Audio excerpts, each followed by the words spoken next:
Bienvenue dans Souveraine. Ici, on ne parle pas de devenir plus, on parle de revenir à soi, de retrouver cette souveraineté intérieure dans ton corps, dans ton cycle, dans ta propre vérité. Je suis Marianne et je t'accompagne à écouter ton corps, à comprendre ton rythme, à habiter ta féminité. Pas pour devenir parfaite, pas pour coller un modèle, pour redevenir vivante, présente, souveraine. Dans ce podcast, on parle de corps qu'on n'écoute plus, de symptômes qu'on minimise, de puissance qu'on tait et de tout ce qu'il est possible de retrouver en revenant là où tout commence, en soi. Bienvenue dans ton propre royaume intérieur, bienvenue dans Souveraine. Et bienvenue dans cet épisode de Souveraine. Je suis très contente de te retrouver pour parler d'un sujet qui me tient vraiment à cœur, qui est le rapport au corps et comment est-ce qu'on peut l'écouter, surtout quand il te met des gros stops. Parce que ton corps et tous les symptômes qui apparaissent, ça n'arrive pas comme ça un jour. Ça a décidé de se pointer et puis voilà, juste pour te faire suer. Souvent, très souvent, c'est qu'il y a un déséquilibre derrière ça, quel que soit le déséquilibre qu'il y a dans ton corps. Et ton corps, il est calibré pour toujours être à l'équilibre, pour faire que ça fonctionne bien. Donc forcément, quand il y a quelque chose qui gratouille, qui dérange, un petit peu un caillou dans l'engrenage, c'est que cet équilibre, il n'est plus là. Et je vais donner un exemple, mais hyper basique pour bien comprendre la chose, c'est le rhume. Tu chopes un rhume, tu attrapes une petite bactérie, un petit virus en fonction du rhume et ça va créer toute une cascade de symptômes très agréables qu'on connaît bien. Le nez bouché, les maux de tête, les ganglions qui gonflent, la gorge qui gratte, qui brûle, qui fait mal, etc. Et en fait, c'est juste ton corps qui a mis le branle-bas de combat dans ton système immunitaire pour aller virer ce virus, cette bactérie qui n'ont rien à faire là et qui vont empêcher ton corps de bien fonctionner. Mais du coup, ça arrive aussi pour énormément de choses. Un mal de dos qui persiste, qui est toujours là, une digestion qui se passe moins bien, qui est un petit peu plus lente, etc. Et puis bien sûr des problèmes du cycle menstruel, mais on va revenir un petit peu après sur tout ça. Et si clairement je me permets de faire cet épisode, c'est parce que pendant très longtemps, je n'ai absolument pas écouté mon corps. Et ce, pour plusieurs raisons. Déjà, pour commencer, parce que c'est un petit peu gênant quand tu as des symptômes, surtout des choses pas très agréables, comme de l'irritabilité, des douleurs aux genoux, etc.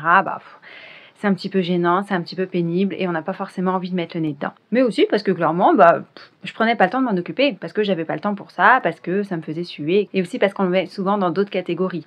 J'ai pas assez dormi cette nuit, j'ai eu beaucoup de travail ces derniers temps, et voilà, ça explique un petit peu que j'ai mal au dos, j'ai mal aux genoux, et je suis irritable, quoi. Et puis, soyons honnêtes, c'est surtout que si tu commences à mettre le nez dans ces symptômes, tu sais qu'il y a souvent quelque chose de beaucoup plus grand qui se cache derrière. Et je vais te donner un exemple, c'est celui de mon SPM, mon syndrome prémenstruel. Moi, j'avais beaucoup d'irritabilité, de sautes d'humeur, de fringales, d'émotions en dents de scie, parfois même 10 à 15 jours avant mes règles. C'est la moitié du mois. Et je peux te le dire, c'est vraiment énorme. Mais en fait, c'est pas juste une irritabilité de surface de j'ai pas assez bien dormi, etc., etc. C'était lié à un vrai déséquilibre hormonal que j'avais en moi, notamment dû à un stress très très mal géré, soyons honnêtes. Et finalement, il y a eu beaucoup de conséquences à ce déséquilibre hormonal, en plus de l'irritabilité, tout ce que je te disais qui sont déjà quand même pas très fun. C'est que quand on a voulu avoir un deuxième enfant, ça a aussi participé à mes fausses couches. Enfin je vais pas te refaire l'histoire, mais ce que je veux que tu comprennes, c'est que derrière un symptôme, il y a en fait un message de ton corps. Et c'est un petit peu tout ça qu'on va chercher à décortiquer aujourd'hui. Et pour commencer à aller un petit peu chercher là-dedans, on va commencer avec tout ce qui est signaux du corps d'un point de vue physique. Parce que ceux-là, souvent, ils sont assez repérables, on les voit bien arriver. Et comme je te le disais, on peut parfois un petit peu les reléguer au second plan sous prétexte de fatigue, de trop de boulot, de charge mentale, etc. Et les premiers signaux dont je voulais parler, c'est tout ce qui a trait aux douleurs. Et ça, généralement, comme je te le disais, c'est quand même hyper repérable. Quand tu as quelque chose qui commence à te faire mal de manière répétée, tous les jours, dans ton quotidien, en fait, c'est pas juste un hasard. Je vais donner un exemple, c'est le mal de dos qui revient sans arrêt. Il peut y avoir bien sûr un problème de posture, de mauvaise posture que tu peux prendre et qui vont créer ces douleurs, mais ça peut aussi être lié à tout ce qui est charge mentale. Tu vois, quand on a l'expression tu portes beaucoup sur tes épaules, tu en as beaucoup sur le dos. Et puis souvent, c'est un mix des deux. Parce qu'une douleur, elle est très très très souvent multifactorielle. Et j'insiste ici, c'est que la douleur, si elle apparaît à un moment, c'est qu'il y a une bonne raison. On a très souvent tendance à vouloir les cacher tout le temps, ces douleurs, à les résoudre. Et je le comprends tout à fait, puisque une douleur, par définition, c'est pas agréable, c'est douloureux, ça fait mal et on a envie de pouvoir la régler. Mais c'est avant tout des signaux. Et généralement, il y en a déjà eu des plus petites douleurs avant d'arriver à une douleur qui est vraiment handicapante et gênante. Et il ne faut pas oublier que si ces douleurs, elles existent, c'est pour te transmettre des informations. Et si on les masque à coups de Doliprane, d'antidouleur, on masque aussi les symptômes. Et on risque à terme d'aller développer quelque chose de plus important. Je fais un petit rappel ici, je ne suis pas médecin, je suis naturopathe. Et s'il y a des douleurs qui sont récurrentes chez toi, je t'invite toujours, absolument toujours, à aller voir ton médecin, ton praticien de santé, pour faire un check-up. Ceci étant dit, on continue avec le deuxième point que j'avais envie d'aborder. Et là, c'est tout ce qui va être lié à ta digestion. Parce que si tu commences à discuter avec les gens autour de toi, tu vas te rendre compte que beaucoup de personnes souffrent de problèmes de digestion. Donc ça peut être divers et varié, il peut y avoir des ballonnements, des gaz, une digestion qui est plus lente, des lourdeurs, etc. Ça peut aussi être une diarrhée, une constipation ou une alternance des deux. Et souvent, c'est un corps qui te passe plusieurs informations. Ça peut être « tu ne manges pas comme j'en ai besoin ». Et je rappelle que chaque personne a une alimentation, on va dire, parfaite qui lui est spécifique. On est unique, on ne digère pas tous de la même manière et c'est important de s'en souvenir. Ce qui est bon pour toi ne sera pas forcément bon pour ta voisine, ton conjoint, tes enfants. Et c'est important de bien répondre à ce besoin pour que tu puisses bien digérer. Et ça peut être aussi, bien sûr, le stress, puisque, rappelons-le, le stress, c'est avant tout un système de survie pour notre organisme. Et quand notre survie est en danger, bien digérer, on s'en fout un petit peu. Donc si tu as un stress chronique dans ton quotidien, que tu prends tes repas dans un contexte un petit peu de stress, forcément, ça va impacter la qualité de ta digestion. Et enfin, ça peut être aussi le fait de ne pas avoir un bon rythme, de n'avoir pas assez de repos digestif et physique pour te permettre de bien digérer, puisque digérer, ça demande de l'énergie à ton corps et il a besoin de bien fonctionner pour ce faire. Et justement, cette notion d'énergie, ça va toucher l'énergie en règle générale et c'est notre troisième point des signaux physiques que tu peux facilement repérer. Ça peut être, tu te lèves et tu es déjà complètement fatigué, tu as l'impression de t'être déjà fait rouler dessus par un camion alors que tu n'as même pas posé l'orteil en dehors du lit. C'est donc un sommeil qui n'est pas réparateur, tu peux avoir des coups de pompe dans la journée, ça peut aussi se manifester par des insomnies, par des difficultés d'endormissement, etc. Et ça parle autant de ton corps que de la façon dont tu vis tes journées. S'il y a de la surcharge, un manque de récupération, pas suffisamment de pause quand tu en as besoin, une alimentation pas équilibrée, pas assez de mouvement, forcément ça impacte ton énergie. Et si tu n'as pas assez d'énergie pour maintenir ta journée, ça va entraîner des troubles digestifs. Et on revient au problème précédent. Et ça va engendrer tout un tas d'autres choses. Et le dernier point que je voulais aborder, tu t'en doutes, tu sais pourquoi tu me suis, c'est le cycle menstruel. Et quand on parle de cycle au niveau des symptômes, ça peut être plein de choses. Ça peut être des règles qui deviennent douloureuses, qui deviennent abondantes, voire hémorragiques, avec des caillots. Ça peut être l'apparition d'un syndrome prémenstruel, comme ce que je te racontais pour mon histoire. Donc les sauts d'humeur, l'irritabilité, les émotions en dents de scie, un état grippal, parfois avant tes règles et même pendant. Ça peut être des migraines, de la fatigue chronique, des difficultés digestives. Mais tout ça, encore une fois, ce n'est pas une fatalité. C'est un corps qui te donne énormément d'informations. Et c'est pour ça que je passe mon temps à répéter que le cycle menstruel, c'est un véritable baromètre de la santé féminine. C'est vraiment un indicateur à prendre en considération. Et on a trop tendance à vouloir minimiser tout ça. C'est normal d'avoir mal pendant les règles. C'est normal d'être irritable avant les règles, d'avoir les émotions un petit peu en dents de scie. Il y a une part où il y a une certaine normalité. Avoir des petites tensions, avoir besoin d'un petit peu plus de calme avant tes règles, etc. Ça, c'est normal. Avoir des symptômes qui t'handicapent dans ton quotidien, qui sont gênants, qui vont te déranger, qui vont être douloureux, ce n'est absolument pas normal. Et je vais presser un petit peu pour ma paroisse, mais le SPM, c'est vraiment quelque chose qui est trop banalisé. On a trop tendance à dire que c'est normal, tous ces symptômes qui peuvent apparaître, ça ne l'est absolument pas. Un cycle ne doit pas être douloureux et il ne doit pas engendrer ce genre de symptômes. Bref, je vais répéter, mais tous ces signaux, ils ne sont pas là pour t'embêter, ils sont là pour te donner des informations. Et ces informations, elles sont hyper précises pour savoir ce qui n'est pas équilibré dans ton corps. Et plus tu apprends à les écouter tôt, plus tu vas éviter que les symptômes deviennent plus importants et encore plus handicapants. Et là, je vais te citer une phrase qu'on voit très souvent sur les réseaux qui vient d'un kiné, il me semble. Écoute ton corps pendant qu'il chuchote pour ne pas avoir à l'entendre crier. Cela étant dit, je te propose qu'on passe à d'autres signaux qui ne sont pas d'ordre physique mais plutôt d'ordre émotionnel. Et là, clairement, c'est un petit peu tes émotions qui vont tirer la sonnette d'alarme. Et le premier point que je voulais aborder, notamment parce que c'est quelque chose qu'on trouve très souvent dans le SPM, mais pas que, c'est tout ce qui est irritabilité et saute d'humeur. Parce que non, clairement, c'est pas toi qui as mauvais caractère. Je me suis très souvent dit, mais en fait, c'est moi qui suis un petit peu chiante, c'est moi qui suis pénible. Mais non, alors peut-être, mais disons qu'il n'y a pas que ça. C'est souvent en fait que derrière, il y a un trop-plein, c'est un petit peu la soupape qui te dit là, il est temps d'aller libérer la vapeur parce que c'est trop. Il y a trop d'informations, il y a trop de choses et du coup ça va engendrer cette irritabilité. Et derrière tout cet agacement que tu peux ressentir, il y a énormément de choses. Il peut y avoir de la surcharge mentale, une limite qui a été franchie, non respectée, il peut y avoir ce déséquilibre hormonal parce que les hormones de ton cycle menstruel, elles jouent aussi énormément sur ton humeur et sur ta capacité à résister au stress. Et comme je te le disais, ça peut arriver très souvent en phase lutéale, c'est-à-dire avant tes règles, mais ça peut arriver à d'autres moments de ton cycle. Et c'est important de le prendre en considération pour comprendre d'où vient le déséquilibre et pour pouvoir commencer à agir. En tout cas, le message derrière tout ça, c'est que stop, il y a un trop-plein et là, je ne peux pas gérer toute seule. J'ai besoin qu'on m'aide et qu'on respecte mon espace. Ensuite, il peut y avoir toutes sortes d'émotions, notamment tout ce qui est colère et frustration. C'est des émotions qui sont souvent très mal vues parce que extrêmement inconfortables et puis quand ça explose, ça peut être un petit peu compliqué. Pourtant, c'est souvent un signal, un message qu'il y a quelque chose qui ne te convient pas. Peut-être une injustice, encore une fois une limite qui n'a pas été respectée, et qu'au final, tu ne trouves pas le moyen de pouvoir l'exprimer autrement. Ou c'est que ça va tellement loin que c'est la dernière façon de pouvoir l'exprimer. Encore une fois, dans les émotions, il y a des niveaux, c'est comme les symptômes. Tu peux commencer par un petit peu de frustration, puis un petit peu d'agacement, puis de la colère, et puis ça va finir par exploser. Le message derrière tout ça, ce que ton corps te dit, c'est que il y a un trop-plein encore une fois, et il faut que ça change. J'ai besoin de faire respecter certaines limites, mes propres limites, et celles que vont dépasser les autres. Et en parlant d'émotions, on peut parler de tristesse et de toutes ces nuances. C'est parfois des choses qui sont ressenties très fortes durant le cycle. Et donc, c'est pas forcément la tristesse avec les grandes eaux, etc.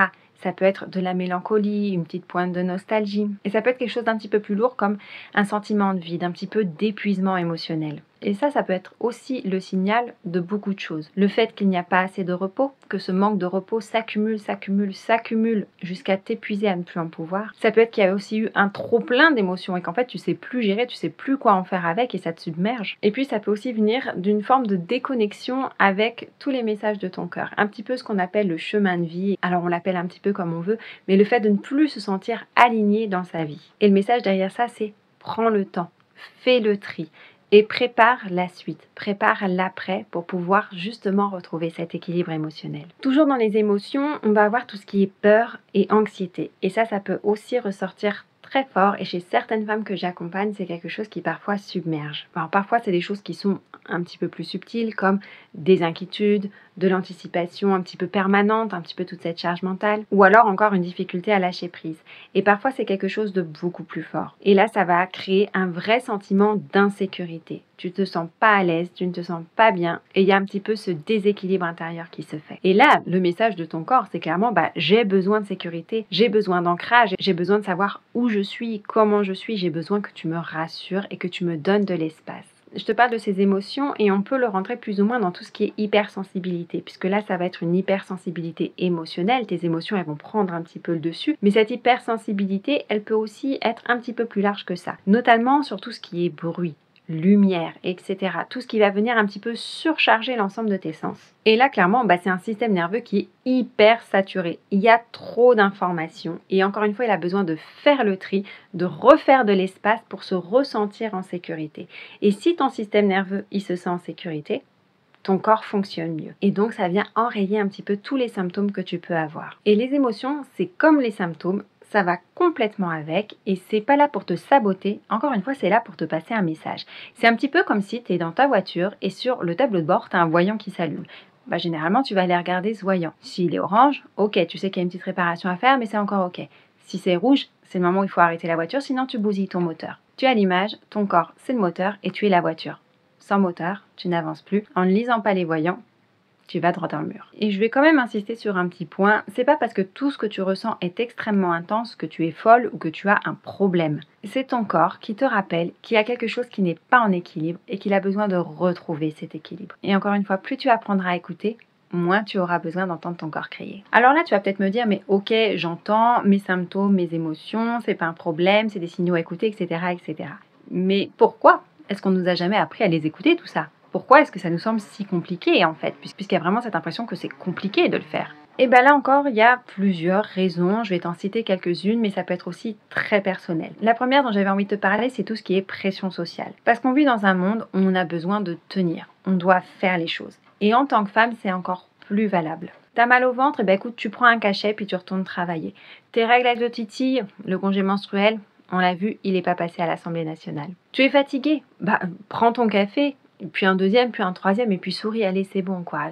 Michel, il a aussi des problèmes. Tu es triste, t'exagères peut-être un petit peu, et puis c'est bon, le fais pas trop savoir, parce qu'il y a un moment, c'est bon, il faut que ça roule, il faut que ça avance. Et on vit dans une culture où le fait de ralentir, c'est pas forcément bien vu. Le fait de prendre soin de soi, c'est parfois une faiblesse. Le fait d'écouter ses émotions, c'est un petit peu honteux, parce que t'es un petit peu fragile, et on vit dans un monde où la fragilité, elle n'a pas sa place. Mais c'est là qu'il faut intégrer une chose. C'est que tous ces symptômes, toutes ces émotions, ce n'est pas une fragilité. Et les écouter, ce n'est pas être fragile. Au contraire, c'est se donner la force de pouvoir changer les choses, de pouvoir s'équilibrer et pouvoir vivre en harmonie avec soi-même. Et encore une fois, ça ne veut pas dire forcément bouleverser son quotidien, mais tout simplement trouver une place qui nous convient et tenir, mais pour les bonnes raisons, parce qu'on a un corps qui fonctionne bien, parce qu'on est aligné avec notre vie et qu'on se sent bien dans sa peau. Deuxième point qui fait qu'on peut ne pas écouter son corps, on en a parlé la semaine dernière dans le podcast, c'est le syndrome de la bonne élève. Et ça, tu connais peut-être si tu as écouté mon épisode, mais c'est cette notion de toujours vouloir bien faire, de vouloir bien faire absolument tout le temps, de cocher absolument toutes les cases, de tenir à tout prix, même quand tu es fatigué, que tu vois, ça rejoint un petit peu le point précédent. Ça va être ce moment où ton corps il te dit stop, là j'en peux plus, je sature, j'ai mal partout, j'y arrive pas, j'ai des maux de tête, j'ai mal au dos, etc.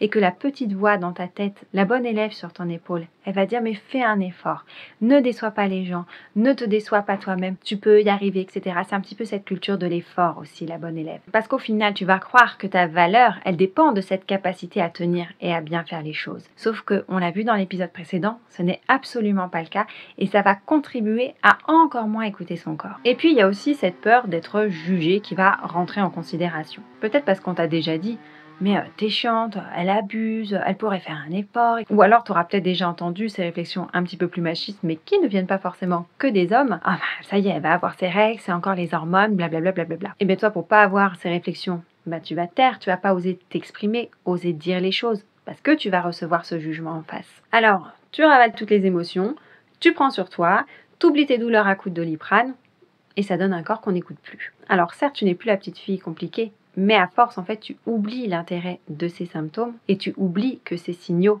ils ont une vraie valeur. Et puis tout simplement, il y a parfois aussi qu'on ne nous a pas du tout appris que notre corps, en fait, il nous donnait ces signaux. On le sait pas. On ne sait pas que notre corps, c'est une vraie boussole. Il y a beaucoup de femmes qui ignorent que leur cycle menstruel, c'est vraiment un baromètre de leur santé. Elles ne le savent pas parce qu'elles ne l'ont pas appris. Donc si tu l'as pas appris, à moins que tu te sois un petit peu intéressé sur le sujet, ou que tu sois tombé sur un post, un épisode de podcast, un livre qui te parle, ou que tu aies rencontré des problèmes qui fait que tu commences à te pencher dessus, tu le sais pas. Et donc, tu ne peux pas agir en conséquence. Parce que clairement, à l'école, on t'apprend les maths, la grammaire, la conjugaison, mais on ne t'apprend pas le fonctionnement de ton corps.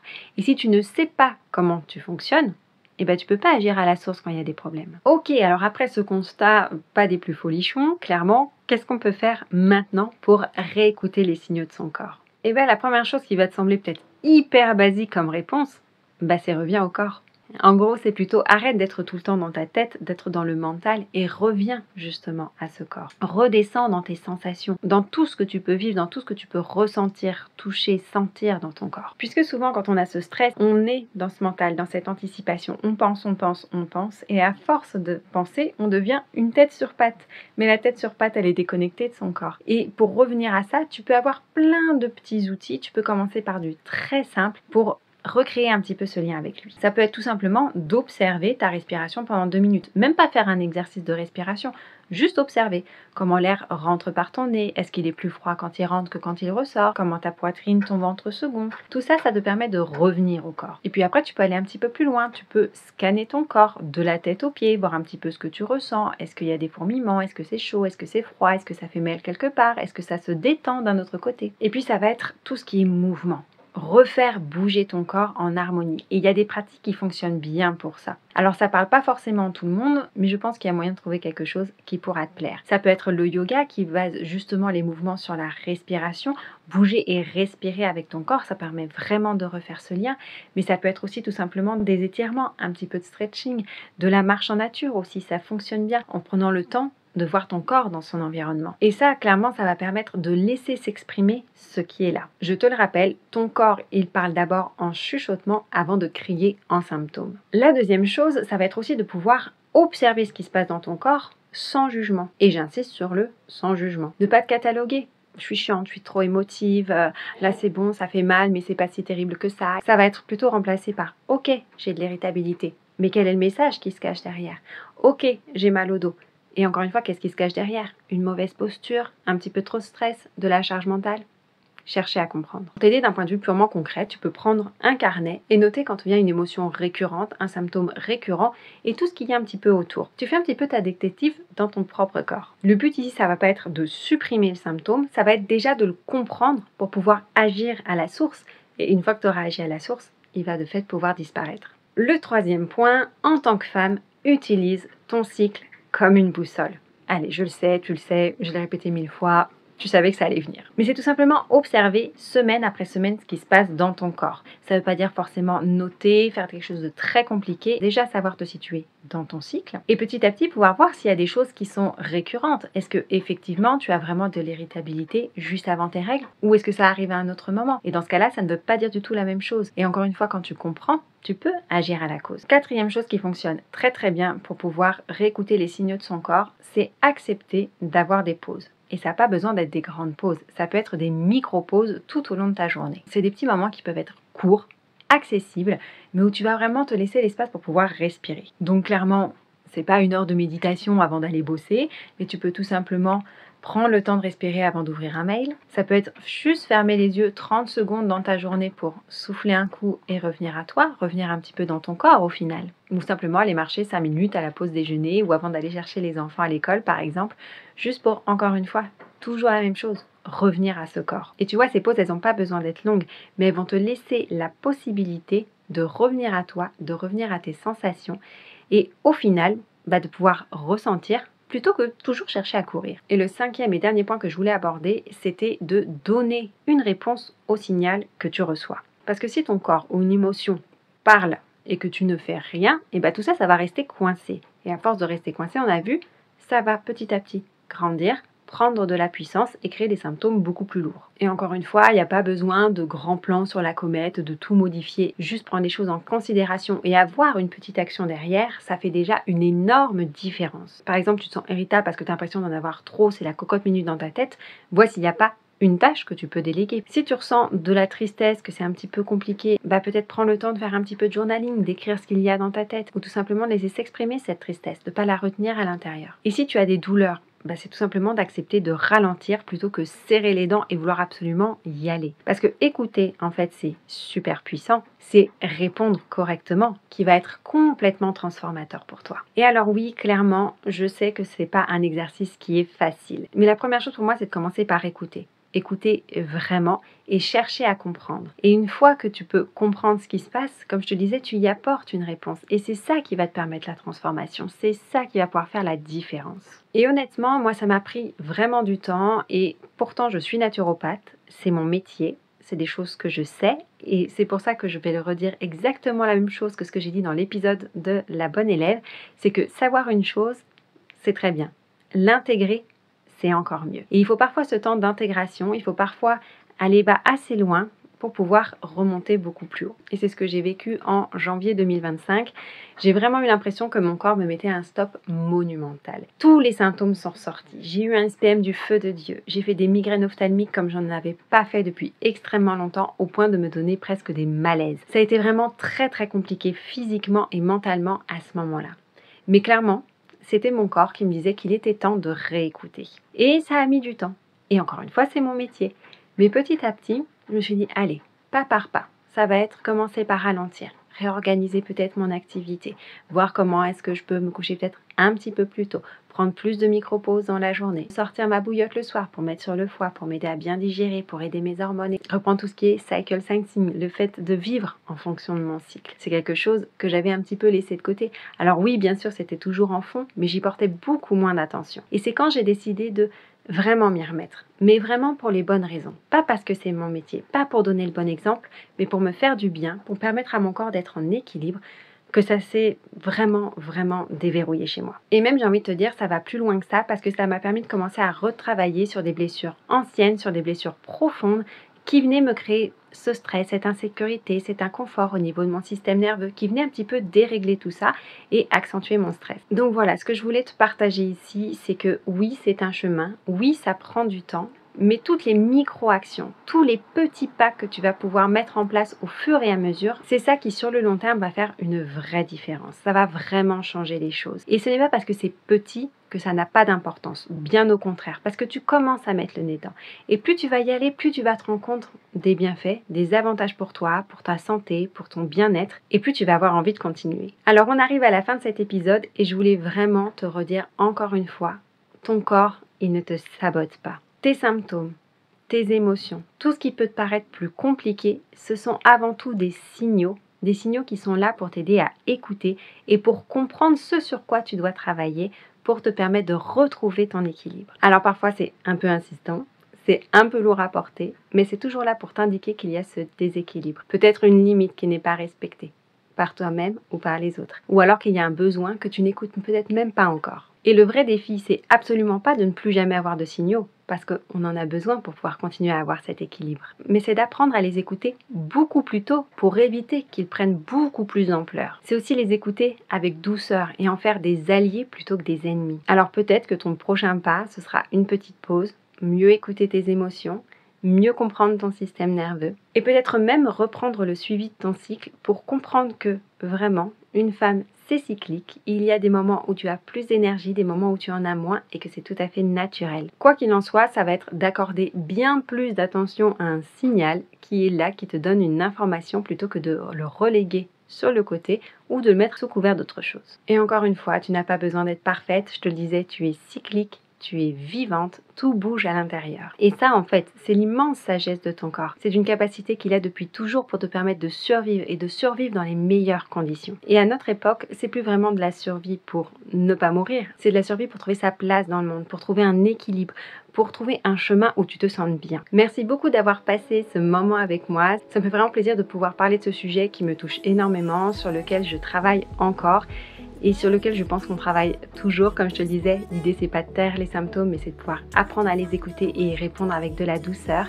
Et je suis vraiment contente d'avoir partagé ce moment avec toi. Si cet épisode t'a parlé, n'hésite pas à le liker, à laisser un petit commentaire, à me dire un petit peu ce que tu en as pensé et peut-être un petit peu où est-ce que tu te situes par rapport à tout ça. Et surtout, prends soin de toi, écoute tes signaux et reste souveraine.